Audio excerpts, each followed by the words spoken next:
Hello दोस्तों। तो आज की इस वीडियो में हम नोबेल प्राइज़ की डिटेल्स के बारे में समझेंगे, जैसे कि ये क्यों दिया जाता है या इसकी शुरुआत कैसे हुई और इसमें जीतने वालों को क्या क्या मिलता है। नोबेल पुरस्कार एक अंतर्राष्ट्रीय पुरस्कार है जो विभिन्न क्षेत्रों में उत्कृष्ट योगदान देने वाले व्यक्तियों या लोगों के समूह को हर साल दिया जाता है।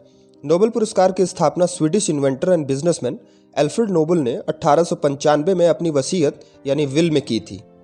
नोबेल पुरस्कार जीतना एक बड़ा सम्मान माना जाता है और इसे जीतने वालों को आमतौर पर उनके संबंधित क्षेत्रों और उनके योगदान के लिए दुनिया भर में सम्मान दिया जाता है। एल्फ्रेड नोबेल यानी कि इसके फाउंडर एक स्वीडिश केमिस्ट, इन्वेंटर, इंजीनियर और एंटरप्रेन्योर थे जो 1833 से 1896 तक जीवित रहे। उन्हें डायनामाइट का आविष्कार करने के लिए जाना जाता है, जो कि एक शक्तिशाली विस्फोटक है जिससे कंस्ट्रक्शन और माइनिंग इंडस्ट्री में एक बड़ी क्रांति आई। एल्फ्रेड नोबेल एक बहुत बड़े आविष्कारक थे और उन्होंने अपने जीवन काल में 350 से अधिक पेटेंट प्राप्त किए।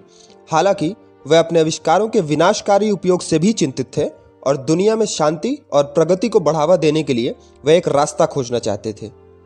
नोबेल पुरस्कार स्थापित करने का आइडिया उनके दिमाग में एक घटना के बाद आया, जिसमें 1888 में नोबेल के भाई लुडविग की मृत्यु हो गई और एक फ्रेंच अखबार ने गलती से अल्फ्रेड नोबेल के लिए एक मृत्यु लेख या नेगेटिव आर्टिकल पब्लिश किया, जिसमें विस्फोटकों के साथ उनके काम के कारण उन्हें मौत का सौदागर कहा गया। युद्ध और विनाश में डायनामाइट के उपयोग ने उनके योगदान को नेगेटिव बना दिया और उस आर्टिकल में उनकी जम के निंदा की गई। इस आर्टिकल का अल्फ्रेड नोबेल पर गहरा प्रभाव पड़ा और उन्हें अपनी विरासत या लेगेसी के बारे में गहराई से सोचने पर मजबूर कर दिया। उन्होंने फिजिक्स, केमिस्ट्री, मेडिसिन, लिटरेचर और पीस यानी शांति में उत्कृष्ट उपलब्धियों को इंपॉर्टेंस देने वाली वार्षिक पुरस्कारों का एक सेट, जिसे नोबेल पुरस्कार, स्थापित करने के लिए अपनी विशाल संपत्ति का उपयोग करने का निर्णय किया। और अल्फ्रेड नोबेल की मृत्यु के 5 साल बाद यानी 1901 में पहला नोबेल पुरस्कार दिया गया। अपनी विरासत में नोबेल पुरस्कार स्थापित करने के लिए नोबेल ने अपनी संपत्ति का बड़ा हिस्सा छोड़ दिया।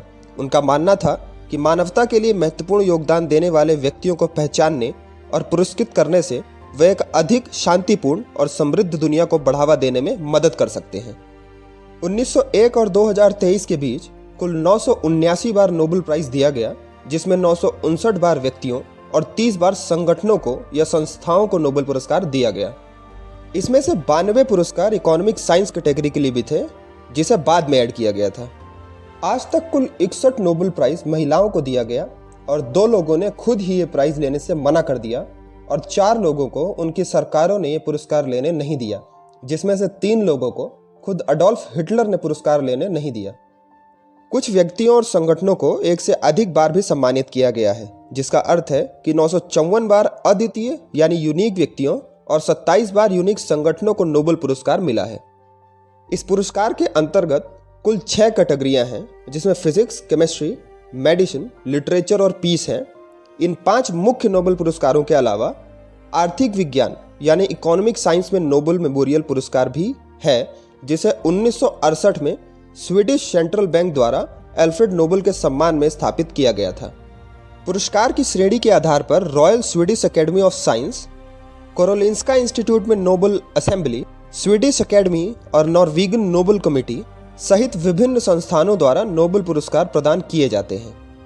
आज तक कुल 10 भारतीयों ने नोबेल पुरस्कार जीता है, जिसमें रविंद्रनाथ टैगोर को यह पुरस्कार 1913 में लिटरेचर के लिए मिला, सीवी रमन को यह पुरस्कार 1930 में फिजिक्स के लिए मिला, हरगोबिंद खुराना को पुरस्कार 1968 में मेडिसिन के लिए मिला, मदर टेरेसा को शांति के लिए 1969 में मिला, सुब्रमण्यम चंद्रशेखर को 1983 में फिजिक्स के लिए, अमर्त्य सेन को इकोनॉमिक्स के लिए 1998 में, वीएस नायपॉल को लिटरेचर के लिए 2001 में, वेंकट रमन रामकृष्णन को केमिस्ट्री के लिए 2009 में, कैलाश सत्यार्थी को शांति के लिए 2014 में और अभिजीत बनर्जी को इकोनॉमिक्स के लिए 2019 में मिला। भारत के स्वतंत्रता आंदोलन के नेता महात्मा गांधी को 5 बार नॉमिनेट होने के बावजूद नोबेल शांति पुरस्कार से सम्मानित नहीं किया गया। उपयुक्त नामों के अलावा 2 और व्यक्ति भारत के थे जिन्होंने इस पुरस्कार को जीता है, लेकिन उन्हें भारतीय श्रेणी के प्राप्तकर्ता के रूप में नहीं माना जाता है, क्योंकि वे भारत में रहने वाले ब्रिटिश थे और उन्होंने इसे आज़ादी से पहले प्राप्त किया था, जिसमें रोनाल्ड रॉस को 1902 में और जॉस रूडयार्ड को 1907 में यह पुरस्कार मिला। भौतिकी यानी फिजिक्स में नोबेल पुरस्कार उन लोगों को दिया जाता है जिन्होंने प्रकृति के मूलभूत नियमों को समझने में महत्वपूर्ण योगदान दिया है। रसायन यानी केमिस्ट्री विज्ञान में नोबेल पुरस्कार उन लोगों को दिया जाता है जिन्होंने रसायन विज्ञान के क्षेत्र में उत्कृष्ट योगदान दिया है। मेडिसिन या फिजियोलॉजी में नोबेल पुरस्कार उन लोगों को दिया जाता है जिन्होंने मेडिसिन या फिजियोलॉजी के क्षेत्र में महत्वपूर्ण खोज की है। साहित्य यानी लिटरेचर में नोबेल पुरस्कार उन लोगों को दिया जाता है जिन्होंने साहित्य के क्षेत्र में महत्वपूर्ण योगदान दिया है, जिसमें कविता, उपन्यास और गैर कल्पना यानी पोएट्री, नोवेल और नॉन फिक्शनल शामिल है। नोबेल शांति पुरस्कार उन लोगों को दिया जाता है जिन्होंने शांति को बढ़ावा देने और राष्ट्रों या व्यक्तियों के बीच संघर्षों को हल करने में महत्वपूर्ण योगदान दिया हो। आर्थिक विज्ञान या इकोनॉमिक साइंस में नोबेल पुरस्कार उन लोगों को दिया जाता है जिन्होंने अर्थशास्त्र यानी इकोनॉमी के क्षेत्र में महत्वपूर्ण योगदान दिया हो। नोबेल पुरस्कार के विजेताओं को उनके पुरस्कार पैकेज के हिस्से के रूप में कई अलग अलग चीजें मिलती हैं, जिसमें शामिल है एक स्वर्ण पदक। प्रत्येक पुरस्कार विजेता को एक गोल्ड मेडल दिया जाता है। मेडल स्वीडिश मिंट द्वारा बनाए गए हैं और एक तरफ एल्फ्रेड नोबेल की छवि और दूसरी तरफ पुरस्कार विजेता के क्षेत्र में संबंधित एक छवि रहती है। प्रत्येक पुरस्कार विजेता को एक डिप्लोमा भी दिया जाता है जिस पर स्वीडिश एकेडमी या अन्य संबंधित संगठनों के सदस्यों द्वारा हस्ताक्षर किया जाता है जो पुरस्कार प्रदान करते हैं। डिप्लोमा यह पुष्टि करता है कि पुरस्कार विजेता को उनके संबंधित क्षेत्र में या श्रेणी में नोबेल पुरस्कार से सम्मानित किया गया है। प्रत्येक पुरस्कार विजेता को नगद पुरस्कार भी मिलता है जो नोबेल फाउंडेशन द्वारा निर्धारित किया जाता है। पुरस्कार की श्रेणी दर साल बदलती रहती है, लेकिन हाल के वर्षों में यह प्रति श्रेणी लगभग 10 मिलियन स्वीडिश क्रॉनर या लगभग 1.1 मिलियन अमेरिकन डॉलर या भारतीय मुद्रा में लगभग 82 करोड़ रुपए के बराबर रही है। नोबेल पुरस्कार के लिए कुल पुरस्कार राशि प्रत्येक श्रेणी में विजेताओं के बीच विभाजित की जाती है। सामान्य तौर पर पुरस्कार राशि किसी दिए गए वर्ग में पुरस्कार विजेताओं के बीच समान रूप से विभाजित की जाती है। उदाहरण के लिए, यदि भौतिकी क्षेत्र में 3 विजेता हैं तो उनमें से प्रत्येक को उस श्रेणी के लिए आवंटित कुल पुरस्कार राशि का 1/3 हिस्सा प्राप्त होगा। हालांकि कुछ मामले ऐसे भी होते हैं जहां पुरस्कार राशि को समान रूप से विभाजित नहीं किया जाता है। उदाहरण के लिए, कुछ मामलों में नोबेल समिति कई विजेताओं के बजाय एक व्यक्ति या संगठन को पुरस्कार देने का निर्णय ले सकती है। अन्य मामलों में पुरस्कार राशि को क्षेत्र में प्रत्येक पुरस्कार विजेता के योगदान के आधार पर असमान भागों में विभाजित किया जा सकता है।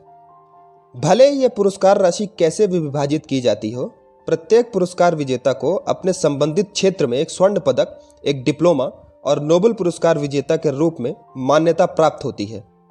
पुरस्कार राशि पुरस्कार का एक महत्वपूर्ण हिस्सा है, लेकिन यह नोबेल पुरस्कार जीतने का एकमात्र लाभ नहीं है। पुरस्कार के साथ मिलने वाली प्रतिष्ठा और मान्यता का भी पुरस्कार विजेता के करियर और भविष्य के अवसरों पर महत्वपूर्ण प्रभाव पड़ता है।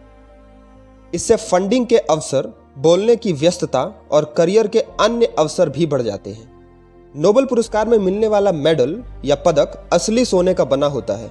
यह पदक 18 कैरेट सोने से बना और इसका वजन लगभग 75 ग्राम रहता है। डिप्लोमा आमतौर पर एक बड़ा प्रिंटेड दस्तावेज होता है जो बहुत अच्छे क्वालिटी पेपर पर प्रिंट किया जाता है। इसमें विजेता का नाम, वह श्रेणी जिसमें उसे सम्मानित किया गया है और एक प्रशस्ति पत्र यानी साइटेशन शामिल होता है जो उनके क्षेत्र में उनके योगदान को दर्शाता है। यह मिथक या अफवाह भी है कि नोबेल पुरस्कार जीतने के बाद विजेताओं को लगातार मासिक या वार्षिक पेंशन या वेतन मिलता है, लेकिन यह सच नहीं है। उन्हें एक मुश्त यानी लमसम अच्छी खासी रकम मिलती है।